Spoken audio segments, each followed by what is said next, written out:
Welcome to the Menopause Mindset Podcast, the place to get some answers and feel supported along this often bumpy journey.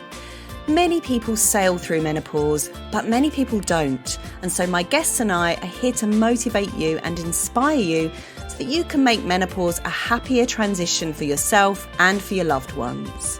I'm Sally Garozzo and I'm an award-winning rapid transformational therapist, a menopause educator and the founder of the Sleep Superpower Academy.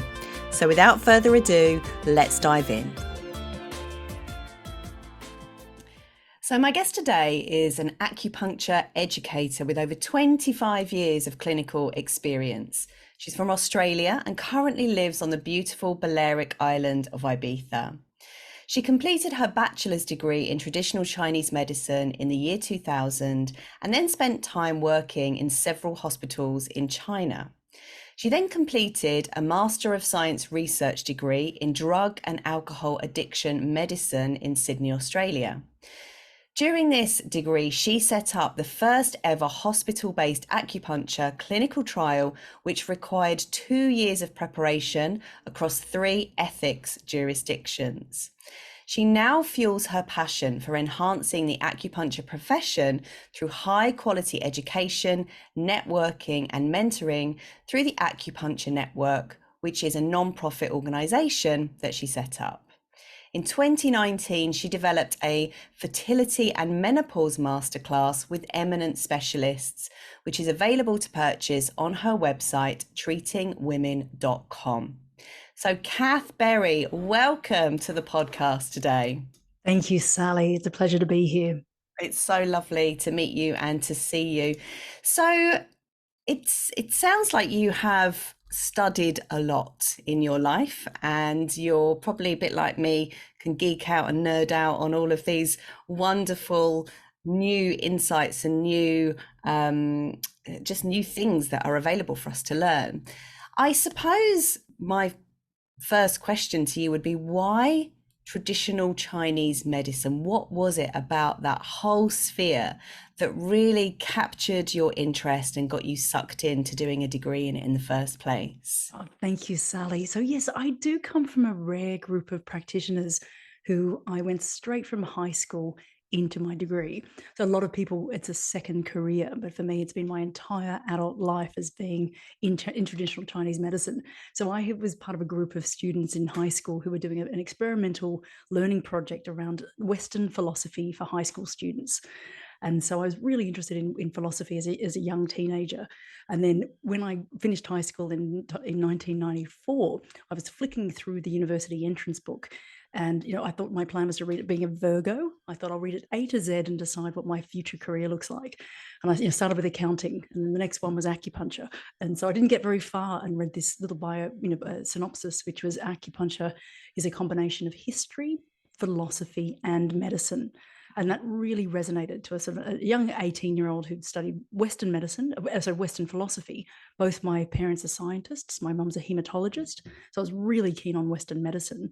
But this combination of philosophy and medicine I thought was really exciting. And what was really lovely is as part of the program is on the very first day we were invited into an introductory lecture. And the late, since passed away, Associate Professor Carol Rogers, who was very influential in Australia at the time, had sat there and said, there's this concept called Taoism.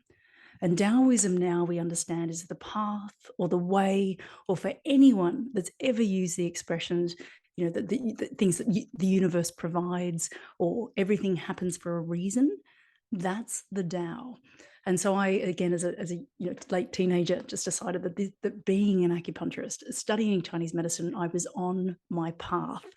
And, here I am at 46, all these years later, and I'm still on this path, although my path has been it's sort of, as I grew into Chinese medicine, I was really interested in taking drugs, and friends who were clubbing and partying. And so my very first interest was in drug and alcohol medicine. I couldn't work out why people were taking drugs, and some people were fine with that. And then other people were taking drugs and not having as much, pleasure or fun. And at the age of 23, a very good friend of mine died of a heroin overdose.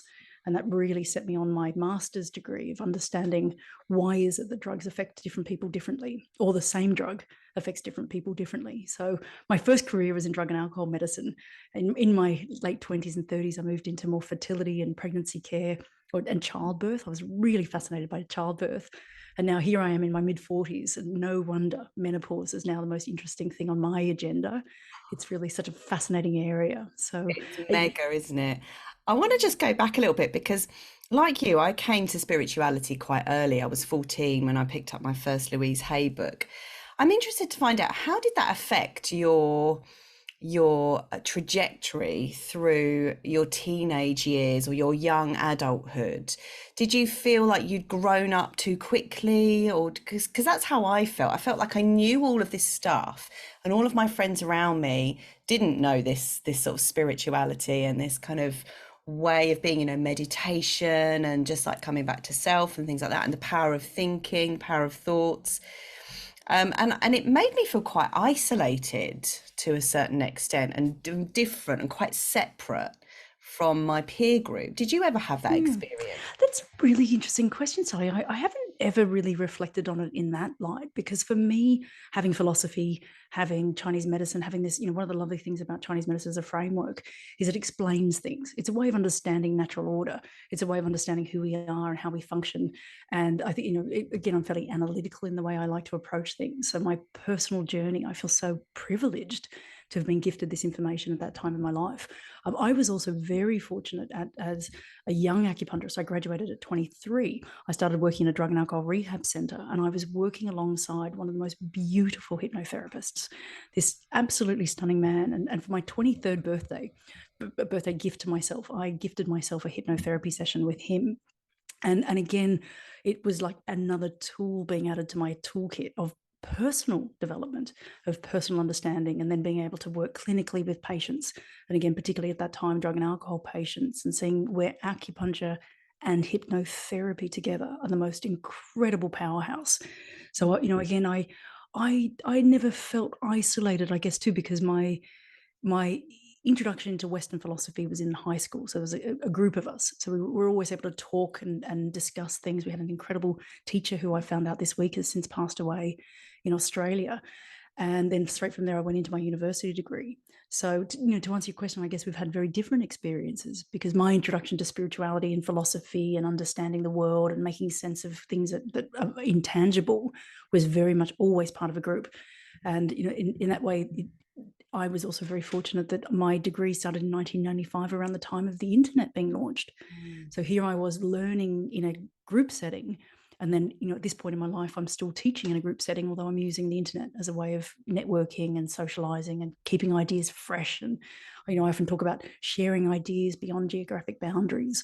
That's really what technology's been able to do for us, is give Yeah, us this, you and I here today from Ibiza to the UK, just having that incredible opportunity to bounce ideas off each other. But yeah. I'm sorry to hear that your original experience was fairly isolating, but I love that at this point in your career, you've now brought that into a network. Yeah, for sure, for sure. I definitely don't feel isolated anymore or different. I feel like I've really found my peer group. There goes my dog. Um, right, okay. So I'd love to learn a little bit more about your own health journey and your own menopause journey. Where are you at now with your menopause transition, and what's it been like for you? So again, I mentioned earlier that my professional career has mirrored my personal life. Clubbing and drinking and drugs, and that was all in the 20s. And then as I sort of aged and got married and then had kids and moved into more, women's medicine or women's health. And then, now I'm 46, and I was in a bit of an unusual situation in my late 30s. I discovered a small lump in my abdomen, and it was about the size of a jelly bean. It was really sort of innocuous. But I was sort of lying on the couch one day and found this little lump and went, oh, that's weird. And started going through this series of being tested. And nobody in my little island off the coast of Spain knew what it was. And then I moved to mainland Spain. And then by the time I'm at the Marsden Cancer Centre, shit got real. So I was diagnosed with a rare and aggressive tumor. It's actually a sarcoma. So it's a form of skin. It's skin cancer gone rogue, but it's benign. It sits sort of in my abdomen, and it continues to grow in size, but not to spread to other organs. But at the time, my oncologist said to me, "Don't worry, we've seen these go away when women reach menopause." And by the time I got the diagnosis, I was now 39 and thought, well, hang on, what's that about? And what really shocked me at that age is thinking, I'm 39 and I don't really know what menopause is all about. And that, that thinking, my next thought was to start to go and do some more research and understand. And then what then happened is when I moved to Ibiza, I started seeing women here coming into my acupuncture practice and saying, we can't go on cocaine benders anymore. Like, this is really our fun, Ibiza lifestyle isn't matching physiologically what's going on. And so again, I started to get really interested in the science of menopause. Why is it that taking cocaine doesn't mix with perimenopause? Or why is it that alcohol, or, just starting to really understand that what you put into your body is going to have this really strong chemical reaction that in your 20s and your 30s you can probably withstand, but moving into your 40s and 50s, it's like gasoline on top of a fire. So my interest was really kind of my own experience, and then what I was seeing in my practice, and trying to understand this blend of addiction medicine, which I'd come from, Chinese medicine, which I'm trained in, and then just being really curious about how to best help women through their menopause journey with complementary and alternative medicine. Mm. So where are you at now? Are you menopause, post-menopause? Where are Yeah, so you at? I put myself well and truly peri. Although this has been a really unusual summer. We've had the most blistering heat the entire summer, and I keep sort of thinking, God, I'm really hot and sweaty. That's perimenopause. I'm like, no, it's living on a tropical island. So I'm, one of the lovely things, Sally, is I feel well equipped.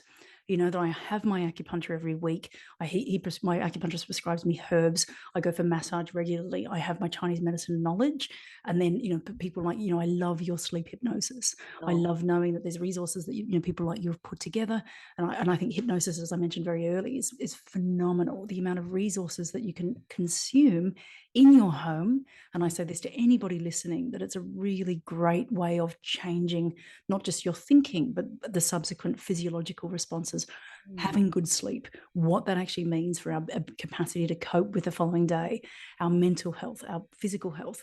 I often talk heavily about the role of exercise. Exercise is by far one of the best things you can do for menopause. But if you're not sleeping well, then you're not going to have that feeling of being get up and go. And one of the lovely things, exercise creates its own energy. It takes energy to do it, but it actually generates more through the whole process of reinvigorating the metabolism. But you really do need a good night's sleep to be able to feel well enough. So yeah. the work that you do in the Sleep Academy, I think, is really the foundation for all women, wanting to get really good results through menopause. Absolutely. It is so foundational sleep, isn't it? Everything lays on top of a bed of sleep. You have to have good sleep in order to be able to think clearly, to plan your meals, to have the energy to go to the supermarket without being overly anxious and overwhelmed. If we're not sleeping, we're not kind of cleaning the brain.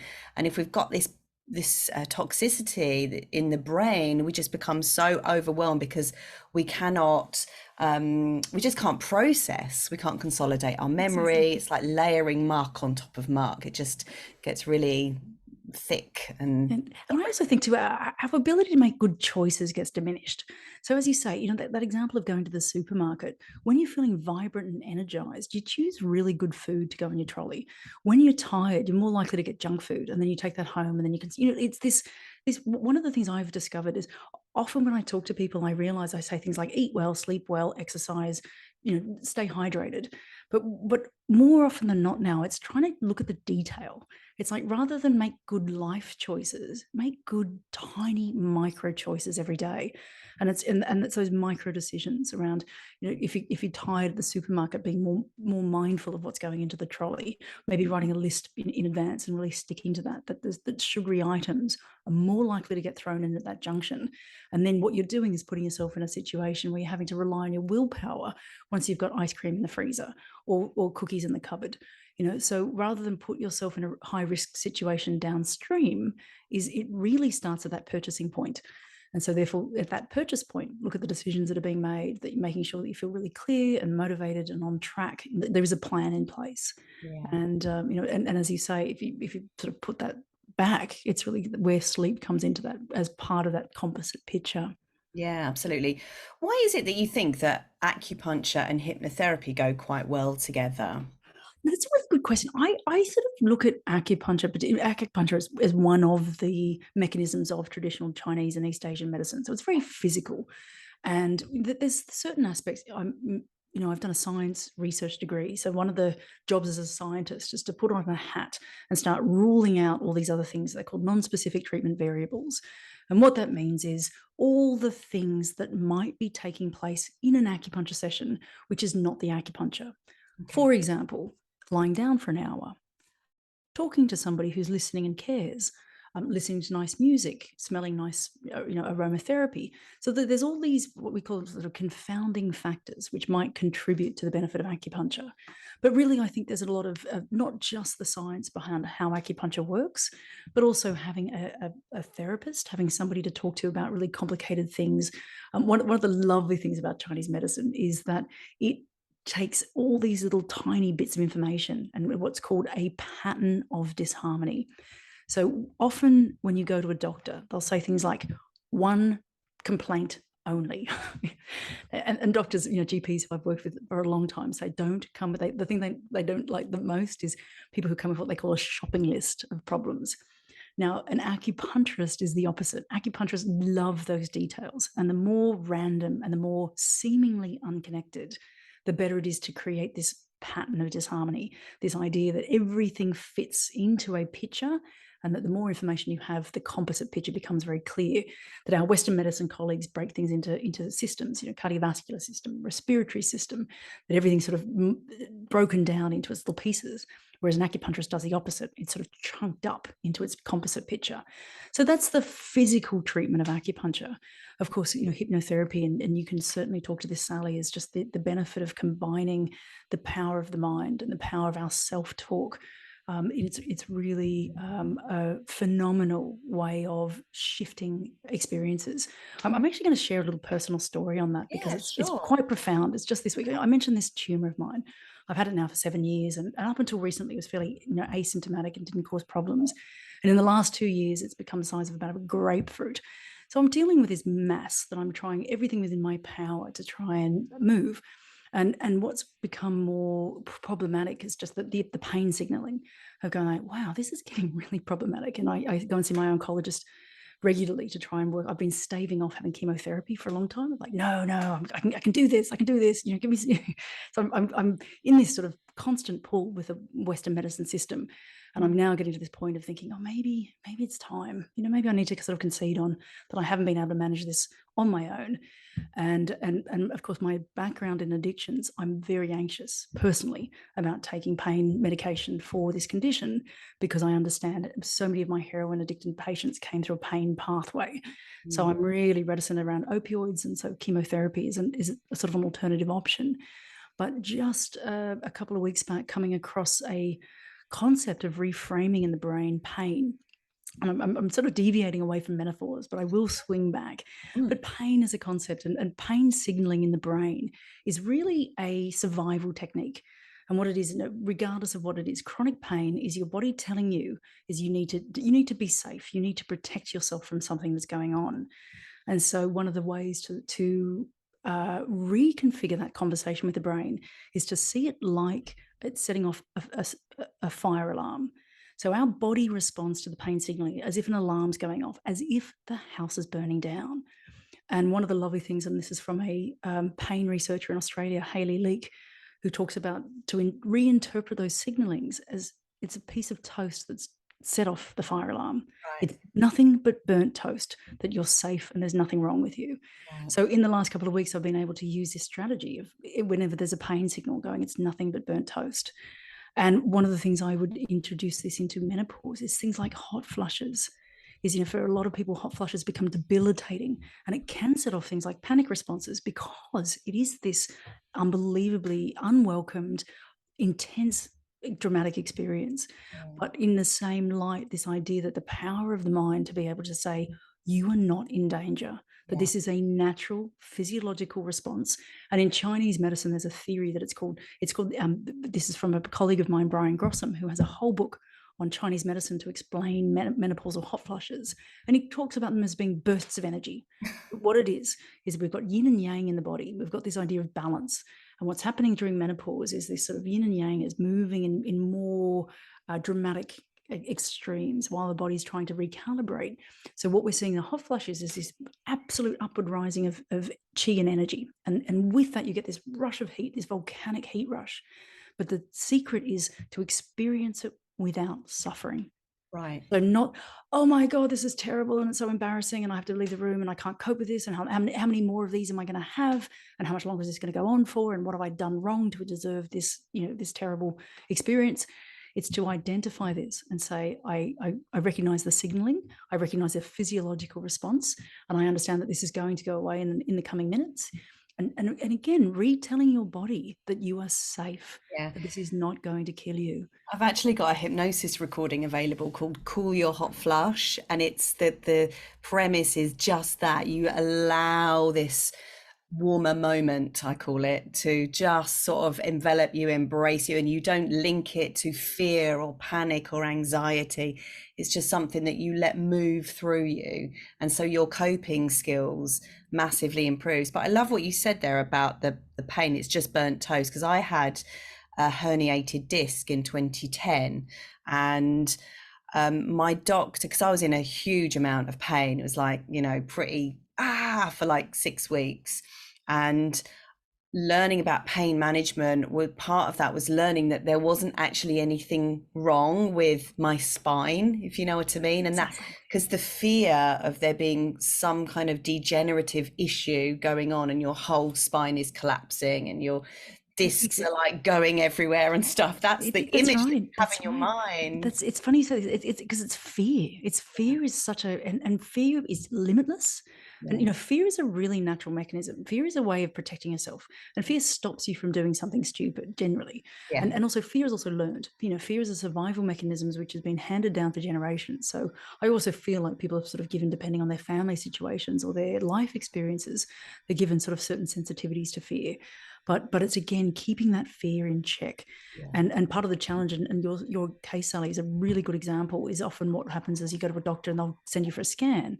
And the scan says, oh, look, we can see this bulge and we can see this herniated disc and we can see these vertebrae or these ruptures or this degeneration and all these language that gets built in around.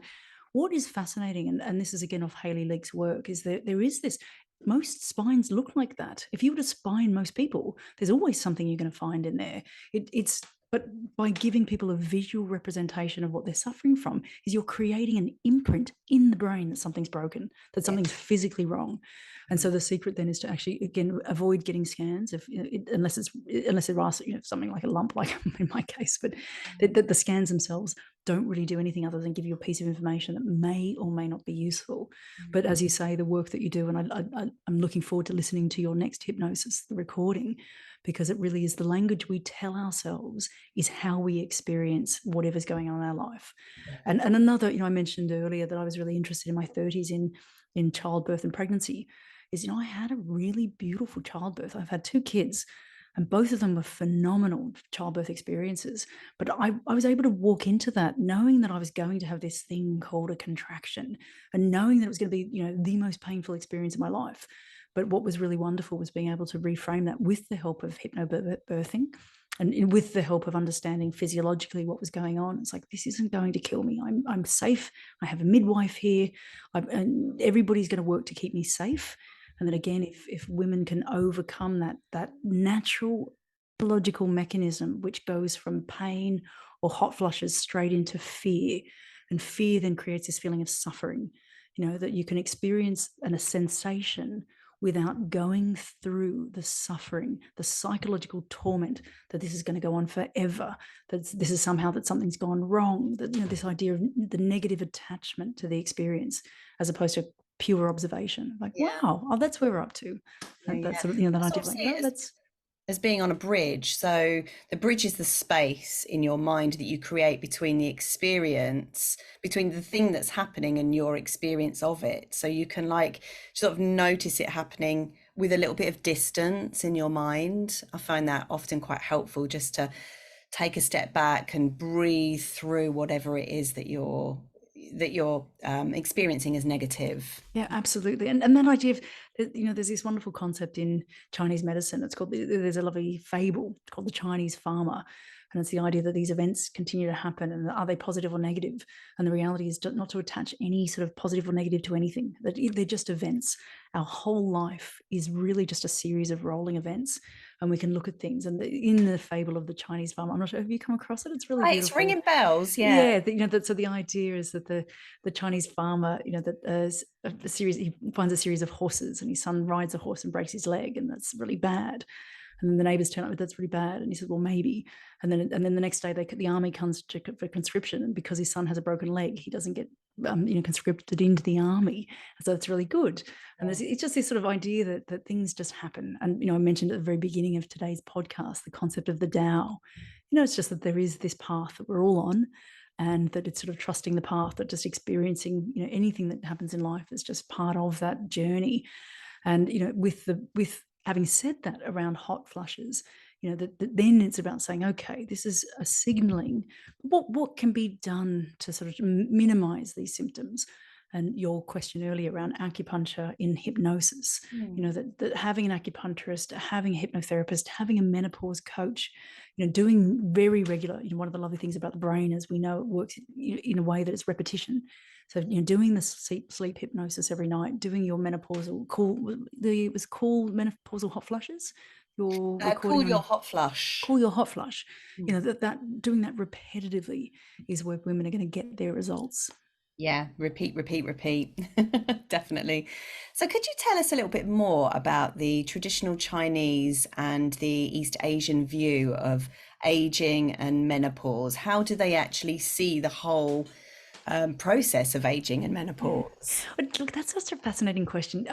One of the things that inspired me to write the book that we mentioned earlier was, around trying to find this information. And it became very clear that there isn't much, really, because Chinese medicine is based on classics. And there's this wonderful theory of women evolving in these 7-year cycles. So it's from 0 to 7. There's a certain physiological process that goes on from 7 to 14. And at that time, that menarche was, the first menstrual period would have been around the time of 14. It's since got earlier, as we know, but 14 to 21, 21 to 28. So it goes up to these sort of 7-year cycles, but they drop off at 49. So what's interesting, and we don't know, 49 is the last of the 7-year cycles in the classics. What we don't know is whether that's because women didn't have prolonged life after that. Was it the mortality rate was a lot higher? It was only really seen as their reproductive years, that there was this sort of sense of it was mapping the female reproductive journey. So the classics of Chinese medicine sort of end at 49. The other aspect of that is that in modern China, menopause was only recognized in the 1960s. So we actually don't have textbooks. That the book that I've been involved in writing with a team of people is in fact the first menopause textbook. But the view of aging in a lot of Eastern countries is a lot more favorable than in the West. So one of the things that has become very prominent from the research is people in Chinese and East Asian countries, women, seem to have a better menopause experience. Mm. Now, we don't know, and this is my scientific cap back on, looking at these non-specific variables that might contribute to that.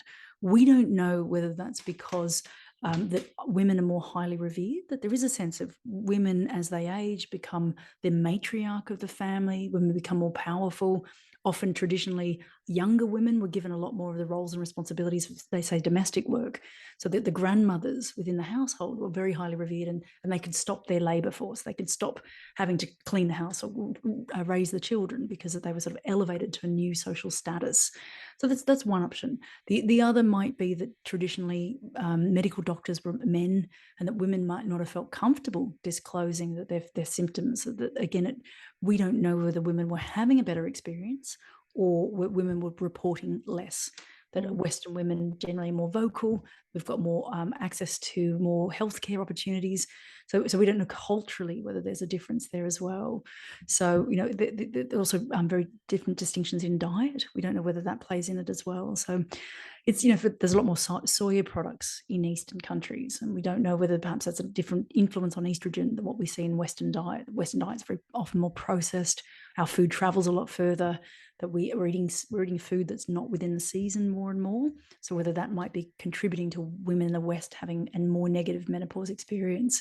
But to answer your question, there generally is a view that traditional Chinese and East Asian women, as women in those countries and in that time, had a much better experience. We don't know, again, whether it's diet, whether they were suffering and not reporting it, or whether it is because more socially there's a lot more attached to being in Eastern countries than in the West, where we might see things like aging as being a negative experience, or it's really this is why, Sally, I mean, we're so lucky to be in this area of medicine, because you're trying to understand all these things that are going on. We really just don't quite have those answers yet. Yeah, I think the more you know, the more you realize what you don't know. Do you know what I mean? Exactly. And that idea, there's all these different factors. It's not just this, it's that. And one of the things that's become very clear in my understanding of menopause is we often talk about menopause as being a physiological thing, like the hot flushes. But what we now need to look at is the fact menopause happens at a point in life where often there's either teenage children, so parenting adolescents. There's, more often than not, there's aging parents, so that women not only are trying to take their own care of themselves, they've got this sort of, within the household, there's these other dynamics. There's a potential responsibility or bereavement of a parent. Professionally, women are moving to a stage where they've either reached the glass ceiling and they're not getting promoted in a way they'd like to, or alternatively, what can happen around this time in life is women are getting a lot more work responsibilities, all of it going into management positions or going into leadership positions, and that additional stress.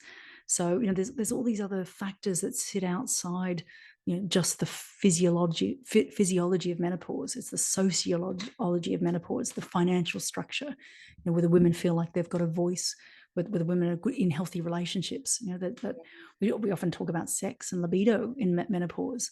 And again, that's really contextual, as if it's a long-term marriage versus a happy marriage, one that's on the rocks, or bereavement of a partner, not finding a suitable partner. There's all these other factors, which I find fascinating as to how they're going to influence every woman's personal experience. And also, we're sort of marinating in a man's world as well, living in patriarchy and all those systems that are set up to be more conducive to being a man and in a man's body, and having that sort of linear way of living rather than the cyclical way of living, which is in complete contradiction to Chinese medicine and also the female cycle. That's right. That's right. And I think we're on a bit of a cusp of change. I feel really excited for I mentioned having a daughter, that she's now 9 and coming through, and just thinking, gosh, I wonder what her menopause is going to look like.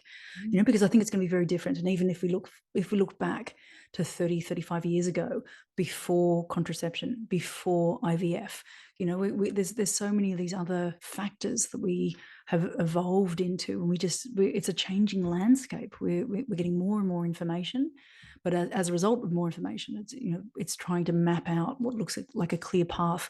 And one of the things I've probably discovered most prominently is it's going to be different for every single person. Based on everything we've just talked about, every single person's experience is going to be different. And that's why I encourage anybody listening today, this is why it's so important to have a coach, to have somebody sign up to a program, sign up to a leadership, someone like Sally, who's here to share this information, because it's really difficult to try and navigate based on reading a book or finding information on the internet. It's having personalized, really tailored care is the secret to a really healthy, easy menopause. Yeah, and also knowing what other women are going through as well, so you can sort of almost like measure yourself up and have conversations around symptoms and feelings. I think that's the thing that's helped me the most, is just having a bunch of girlfriends I can send a quick voice clip to, just going, this is how it is for me today, and just being able to bounce ideas backwards and forwards. And yes, someone to validate you, someone to help you problem solve if that's what you need, someone just to listen to you is so helpful. And I feel for people that don't have that. For me, as somebody that doesn't have children, that's been foundational in my in creating really good mental health, is having friendships, because without friendships, I don't have aunts and uncles in this country. My mum's an only child. My grandparents are deceased. I do have some family in Italy, but we're sort of slightly estranged now. So I very much am on my own, and having friendships, as I say, really do form the foundation for good mental health. Isn't it just that social connectivity? It's so important. And Yeah, and again, you, as you say, creating a network, and what I love is I'm sure your girlfriends will be the ones that they've done all the research and they say, try this really works. Everybody's sort of running their own little experiments on themselves. And it's been really interesting to sort of see. And I mentioned back at the beginning, a friend gave me some CBD oil and said, take this, it's amazing for pain. Didn't agree with me at all. So right. that sort of idea is that there isn't one size fits all.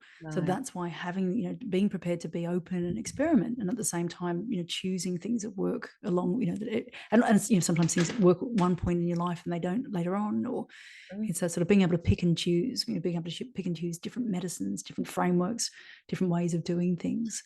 And what you're saying makes me think about being able to tune into ourselves and find that connection with our body, and it being our body that's telling us what might work. What are you feeling like you need to try now? Is it a mass? Do you need a deep tissue massage? Do you need a feathery light massage? Do you need acupuncture? Do you need herbs?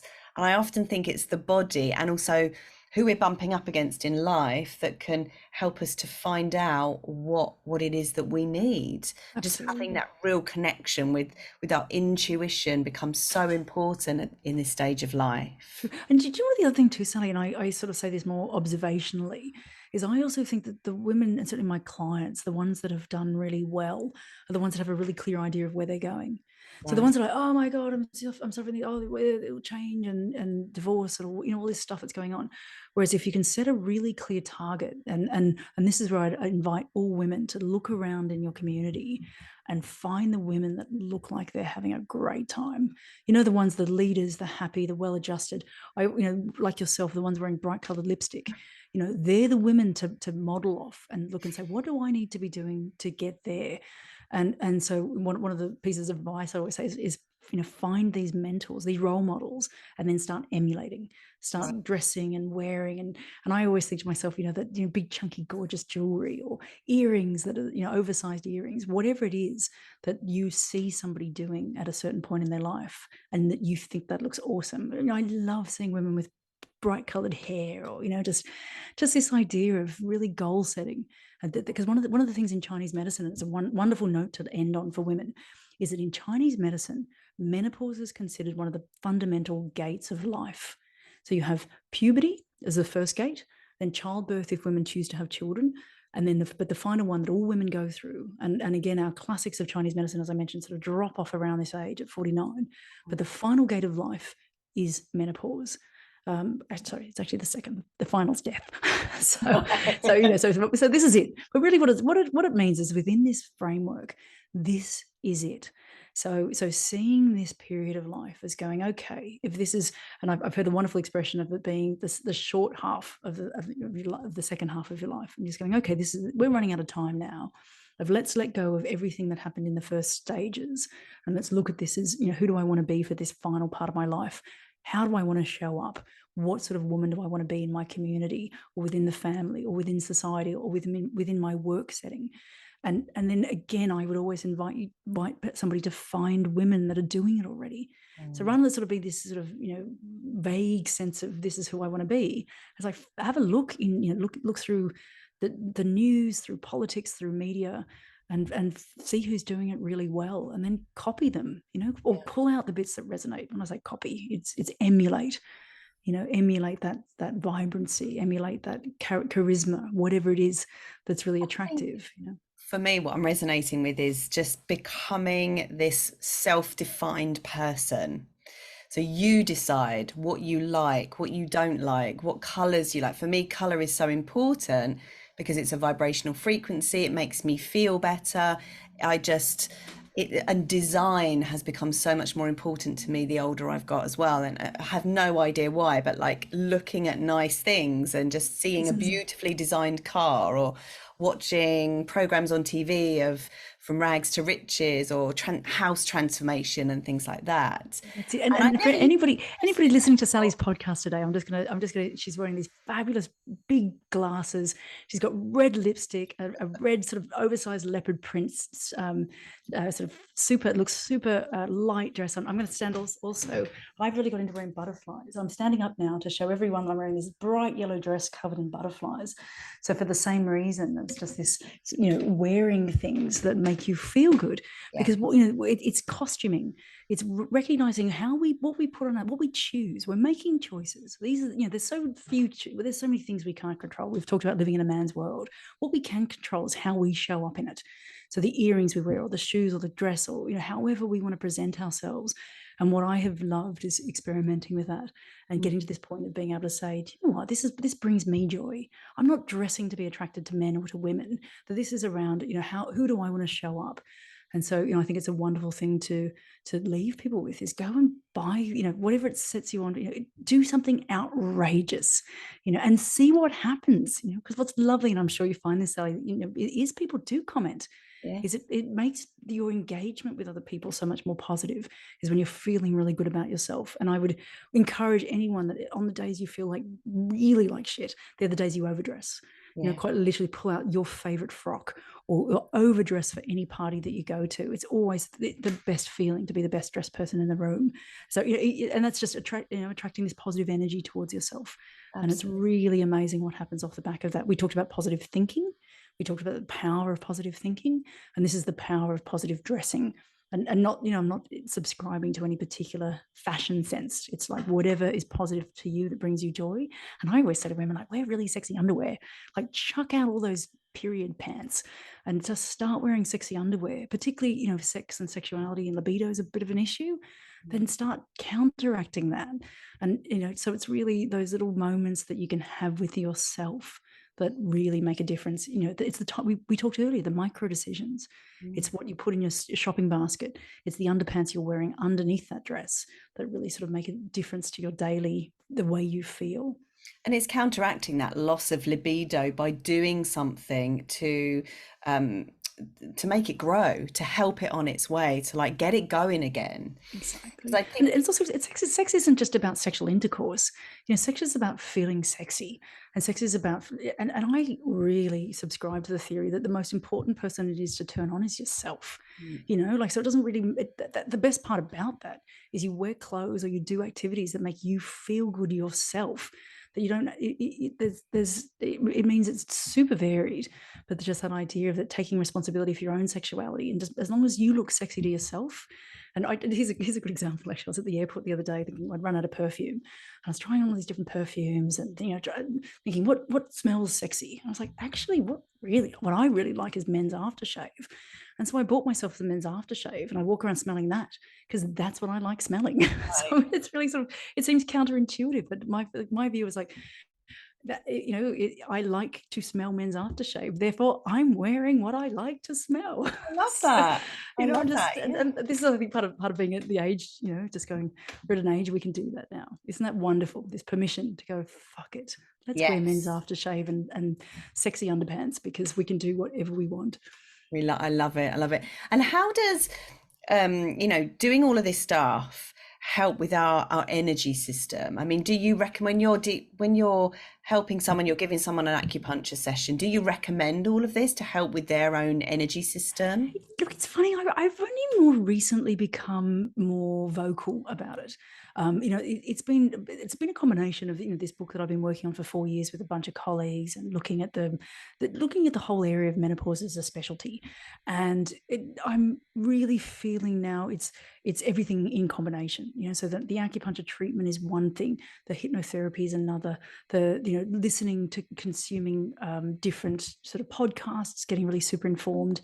But the costuming, I'm really working on, probably more personally, just starting to experiment with that. I mentioned I've got this terrible lump sitting out the side of my body, so I'm having to show up, as a recently divorced woman dating with this kind of, like, for want of a better words, deformity. I call myself, lumpy, bumpy, and middle aged. and having to just own that and just go, well, this is it, this is the deal. Mm. So, for me, it's around looking at little tiny strategies that can be done every day. I spend a lot of time listening to podcasts around menopause, and there's a lot of repetition around all the stuff we already know. The eat well, sleep well, stay hydrated, exercise. So one of the things that I like to look at is sort of, what does that really mean in micro terms? And the sleep well means that you shop better the next day. I think masturbation is wonderful for sleep. So it's sort of, like, you can't sleep, have a wank. I'm thinking that solves two problems in one. So, it's starting to look more at the little things that people can be doing. So again, I often sort of, get a portfolio of sex toys.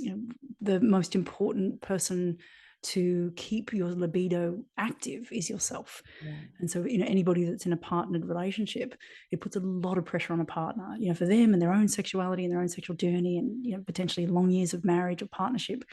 It's like take responsibility for your own sexuality and your own. I kind of feel like own your own orgasms. So, there's all these little elements which I'm now talking to my patients about a lot more, but it's not in the classics of Chinese medicine. It's sort of outside even the textbook that we've produced. It's more my own understanding and talking to women and just having really frank conversations, to be honest. And is Sort that of because Chinese medicine is essentially ancient and old? Do you think there's room for modernizing it? Well, that's to be honest what I feel like we've done, and I feel like that's now not just Chinese medicine, but Western medicine as well. I feel like menopause is becoming more talked about, that it is an area, but it's still fairly early days. So, I think we're in this new area of being able to talk about women owning their sexuality a lot more. Again, one of the things for the book, for example, I wanted to prove scientifically that masturbation is good for menopause, and not clitoral masturbation, but penetrative masturbation, because effectively the vaginal tissue is erectile tissue, and it's like a muscle that it requires regular contact, stimulation, fluid, and circulation, blood circulation. So often women lose their libido. What's happening is they're actually losing their erection. So it's exactly like erectile dysfunction in men, but it's the inability to get aroused and erect. And so in theory, masturbating is really good to continue that. So penetrative masturbation, to keep all the fluids, to keep the vagina well lubricated. You'd be surprised how little information there is out there about that. It's sort of the first thing I've looking never to come across it. exactly. It doesn't exist yet. It doesn't exist yet because there isn't sort of a, other than something like Viagra, which is a medication for male, erectile dysfunction. But really looking at, the research hasn't been done yet because this particular aspect of women's health is effectively in the dark. Yes. Women's sexuality is often very taboo, but certainly women masturbating, women's own self-pleasuring is even quieter. And I had a really funny thing happen, Sally. When I first got interested about 5 years ago, I emailed a very prominent website that is specifically developed for female sexual pleasure. And I said, look, I've got this theory that masturbating is really great for menopause, and could we do some collaborative studies together? And I'm really interested in writing this textbook. And I got an email back from their media person. They said, we wish you all the best. However, seniors is not our target audience. I was like, what? This is a website dedicated to female self-pleasure, and you're calling 45-year-old women seniors? I Like, am shocked. I was so shocked. I was so disappointed. Like, Wow. far out, really? Like, we have a long way to go, to talk. So yes, I your question around these conversations, I think they're fairly new for me to be having, because the research doesn't exist, and I'm trying to create a very open and honest conversation, not just with my clients, but with friends and obviously professionals like yourself as well. But really, having just, to me, it's just science. The vagina is a tunnel of muscle that if it doesn't get used, like any muscle in the body, that it's going to, you use it or lose it. And so, really encouraging women to just see it from its physiological perspective, and just start making sure that, fingering, doing anything that's sort of keeping that the whole urogenital system kind of well lubricated It's really just, again, I'm not sure whether women listening today, some of the side effects of menopause are things like vaginal atrophy, Mhm. which is basically it just dies off, which is awful to think that this very gorgeous part of our female anatomy can, just through neglect, just through kind of switching off and saying, well, I don't really feel like having sex with my partner, or I don't have a partner, male or female or otherwise. And it's like, well, doesn't matter. If you've got yourself, and that's really an And I important part like of. this idea of having a collection of sex toys as well, because I think we're all thought that if we have a I think we all think that if we have a vibrator, it's got to be huge and this Yeah, great big pink thing, like, but maybe, you know, if you do have vaginal atrophy and you want to practice like getting it opened up again, starting off with a really teeny tiny that's vibrator. right. Oh, it's amazing. Oh my goodness, Want to use sex your toy finger. technology is phenomenal. I mean, if anything, we're going to celebrate being in the year 2022. It's we have the most incredible technology available to us. Not Yeah. just that, technology and shipping. So, that combination of being able to get this delivered, there isn't, back, 20 years ago, you'd have to walk into a sex shop. And that was pretty confronting. So, the idea of having, super discreet, and this is just about yourself. Nobody ever even has to know that this is really private and this is a relationship. And again, it's not something we can go into today, but there's lots of information around that often libido and sexual I guess disinterest can come up at this point. I mentioned the gates of life. It can be because previous sexual trauma, so any history of either sexual abuse or sexual vulnerability, that can show its face around this time in life. So Yeah. this is again, having a coach, having a therapist, but also, this is a great opportunity to heal, and that healing really takes place, alone in the bedroom, maybe, just giving yourself permission to rediscover, starting all over again, like a second puberty. There's this lovely expression in Chinese medicine that menopause is a second spring. It can also be a second puberty as well. So, looking at what that looks like for the future, I find it really exciting. I could talk about sex all day. I'm seeing it. I'm feeling it. I'm really feeling this energy Yeah. coming off you. Yeah, it's so funny because it's just, and again, it's sort of the science of sex. And I've got this lovely expression of I encourage women to do sexercise. So even if you don't feel like it, often we don't feel like going to the gym. We often don't feel like brushing our teeth, but we understand good dental hygiene. So it's the same. It's good sort of vaginal hygiene. Good vaginal health Yeah. is to maintain regular contact, regular engagement, and just sort of use it or lose it. It's a really easy thing to. It makes sense. It makes And sense. when you're when that part of you is functioning well and you're having regular orgasms and that's it's not, as you say, dying away, I would imagine that has such a profound effect over the rest of your body, your mental health, your sleep, your confidence, because you feel young again. And it's Exactly. that Kundalini energy, I believe they call it in Indian That's philosophy. right. And it's sort of just about, again, it's about being alive. I mean, it sounds really kind of basic, but it's sort of that, you can kind of go through the rest of your life in sleep mode, and like kind of, what is it, sort of like falling asleep at the wheel until the very end, or using this opportunity of coming alive, this idea of it is this gateway, it is this transition. And we talked about the symptoms, and you can either get fixated on the symptoms or you focus on the journey, and you really look at that sort of idea of, where is this taking me to? Who do I want to be? Reconfiguring a hot flush into being one step closer to being this awesome woman, one step closer to this idea of this liberated, liberated sexual being. And I think it's also disentangling sex and sexuality from reproduction, or sex and sexuality from attracting a mate. It's really sort of redefining that and saying being sexual, being sexually vibrant is about being alive and living and having an appetite, and sort of showing up. Yeah, absolutely love that. What's the title of your book? Oh, so it's called Menopause, a comprehensive guide for practitioners. So Okay. we've written it for therapists, for people who are involved in diet, nutrition, for acupuncturists, for herbalists. So at this stage, but I was just on the phone call this morning with my colleague who is my co-author, and we're just in the early stages now of writing a version for patients. So in early 2023, we anticipate the patient version to come out, which is sort of a manual. It's looking at traditional Chinese and East Asian medicine and saying, here is the understanding of everything you're going through. And our challenge at this stage is, we've got the book for clinicians. We're trying to work out how much information a patient would like, how much information women would like to read. whether they want to understand the diagnosis and I mean the patterns of disharmony, whether to include that or not. So it's a bit of a watch this space, Sally. I'll certainly Yeah. let you know as soon as the patient version is available. Brilliant. Well, I really like the sound of that book, and I think I shall be putting that in my. Is it available on Amazon? Where do we buy It will be. It will be. So it's coming out on the 18th of October. We're launching our ebook. It's International Menopause Day on Tuesday, the 18th of October. So the ebook will be released, and then the print copy is coming shortly afterwards. So Fantastic. it is. It's really exciting. I'm so excited. And what's lovely is this work has given me an opportunity to meet people like you. There's this incredible network of women doing amazing things. And so I really love that, I love your work in sleep.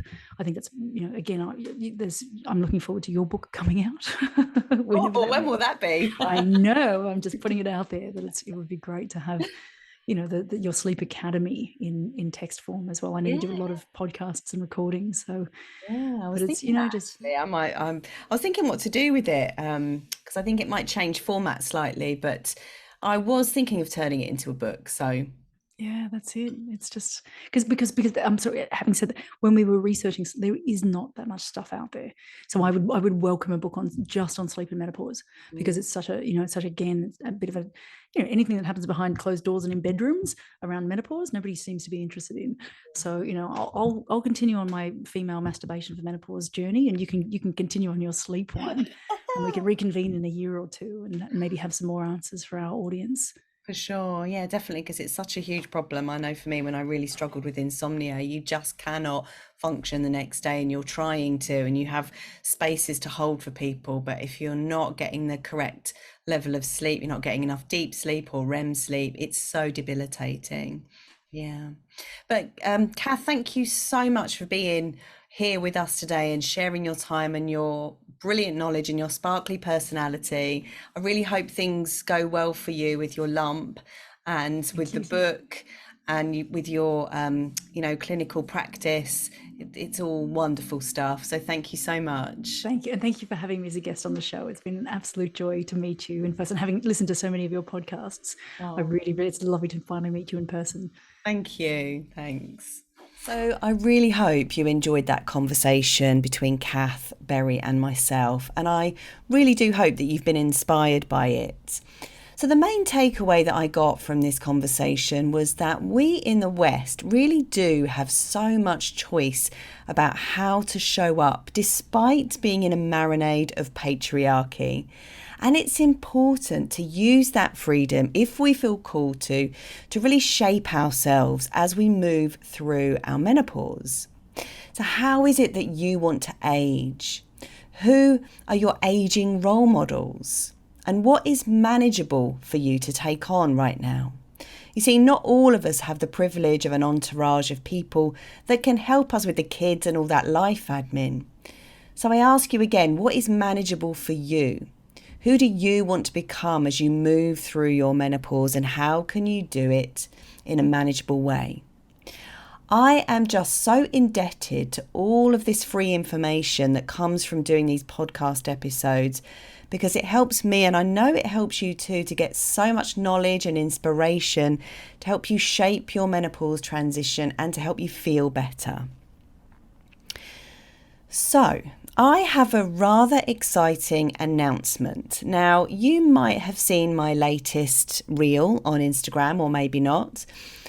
But basically, how does this sound? Come home to you, shut out the noise, and merge with stillness. Does that sound appealing right now? Would you love the opportunity to come away from it all and coalesce with your natural state of being? My friend and colleague Zoe Swan, who is an outstanding Kundalini yoga teacher, we have both been called to create a retreat from the merging of our minds. It's a retreat that we both would want to go on at this time in our lives. A highly intentional, completely sober and nutritious weekend away, full of deep rest, gentle movement, heart-opening inspiration, supported processing, and inner transformation.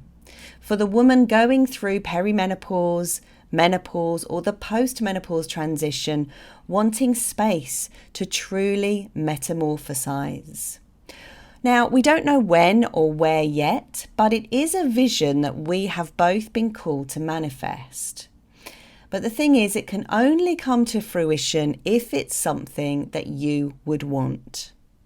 So our promise to you is that it will be crafted to a T with plenty of space for downtime, spontaneity, organic connection with others, and intuitive reflection. And of course, it will be in the most beautiful surroundings that we can find. Now, if this sings to your soul and you really want to show interest, just visit sallygarozzo.com/time to pause waitlist. That's sallygarozzo.com/time to pause waitlist. And of course, that link will be in the show notes. Remember, if you're liking these podcasts and you really believe in getting the word out there about menopause, midlife, and mental health, then please subscribe and leave a review. It just means that we get to reach out to more people who need to hear this message. And happy people means a happy world. Your interaction might very well help to save another person's sanity. Please share this, and I'll see you next week. Bye for now.